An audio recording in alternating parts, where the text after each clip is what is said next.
Halo sahabat liputan6.com, balik lagi di headline tanggal 28 Januari 2023 bersama saya Sheila Oktarina yang akan membahas tentang Omicron XBB 1.5 Kraken masuk di Republik Indonesia.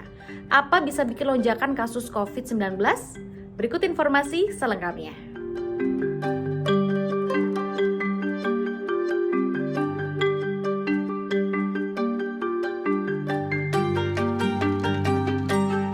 Kasus COVID-19 yang lagi adem ayem di tanah air kembali menjadi perhatian setelah terdeteksi satu kasus subvarian Omicron XBB 1.5 alias Omicron Kraken. Satu kasus Omicron Kraken teridentifikasi dari orang Polandia yang masuk Indonesia lewat Jakarta pada 6 Januari 2023. Tak cuma di Jakarta, orang tersebut sudah melakukan perjalanan ke beberapa wilayah di tanah air. Menteri Kesehatan Republik Indonesia Budi Gunadi Sadikin menuturkan pada 7 Januari 2023, orang tersebut melakukan perjalanan ke Balikpapan, Kalimantan Timur. Hasil rapid antigen negatif, namun pada 11 Januari ia melakukan tes PCR dengan hasil positif COVID-19. Setelah ketahuan positif COVID-19, ia menjalani isolasi mandiri di sana selama sepekan. Pada 18 Januari, orang tersebut sudah negatif COVID-19. Terdeteksinya satu kasus ini membuat Budi merasa senang karena menunjukkan bahwa sistem deteksi di tanah air baik, sehingga bisa dengan cepat mendeteksi kehadiran varian baru, terlebih varian yang disebut punya penularan super. Namun angka fatalitas rendah sehingga masyarakat diminta untuk tetap tenang. Ada kemungkinan juga virus Kraken dapat menghindar dari kekebalan tubuh yang sekarang sudah terbentuk, baik karena vaksin ataupun infeksi alamiah. Bila menilik data dunia, Kraken sudah terdeteksi lebih dari 37 negara. Seperti disinggung Budi, Amerika Serikat adalah salah satu negara yang sudah terdapat Kraken. Di negara bagian Amerika Serikat menjadi penyebab 70% kasus COVID-19 di Januari awal 2023. Dan Kraken adalah penyebab 28% kasus COVID-19 nasional.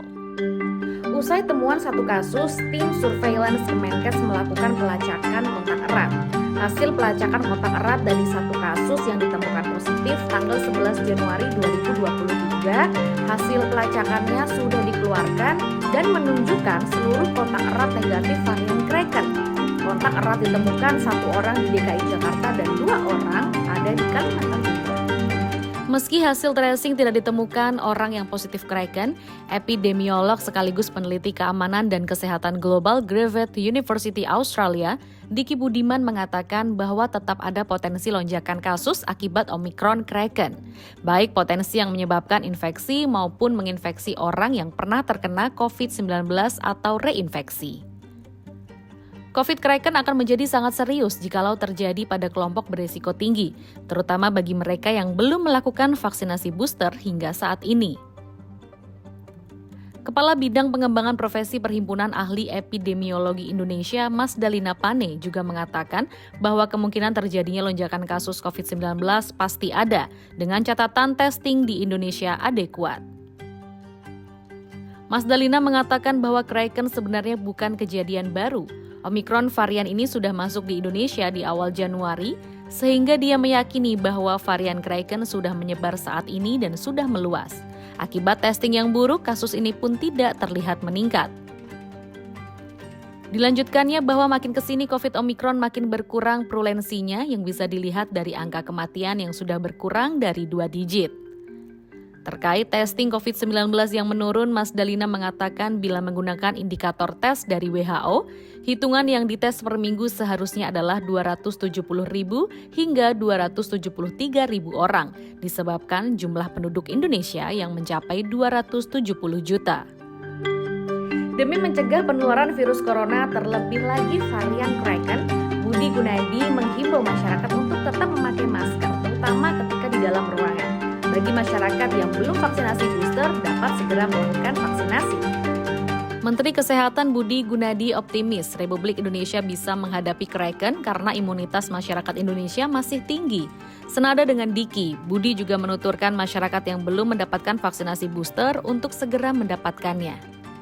Mantan Direktur Penyakit Menular WHO Asia Tenggara Chandra Yoga Aditama juga menyarankan agar kembali diperketat penggunaan masker, terutama pada keadaan beresiko. Selain pengetatan penggunaan masker dan melengkapi vaksinasi booster, masyarakat diminta meningkatkan imunitas tubuh. Mulai dari tidur cukup dan mampu mengelola stres, merupakan faktor-faktor membuat kita jauh lebih mampu bertahan menghadapi COVID ini. Usai ditemukannya kasus pertama subvarian Omicron XBB.1.5 alias Kraken, Kementerian Kesehatan menilai tak perlu sampai menutup pintu masuk negara. Upaya yang lebih penting adalah penguatan surveillance untuk mendeteksi cepat penyebaran varian corona baru. Deteksi cepat yang dimaksud tatkala dilakukan tes COVID-19 baik antigen maupun PCR yang dilanjutkan pemeriksaan genome sequencing. Sekian headline hari ini, saya Sheila Oktarina pamit undur diri, sampai jumpa.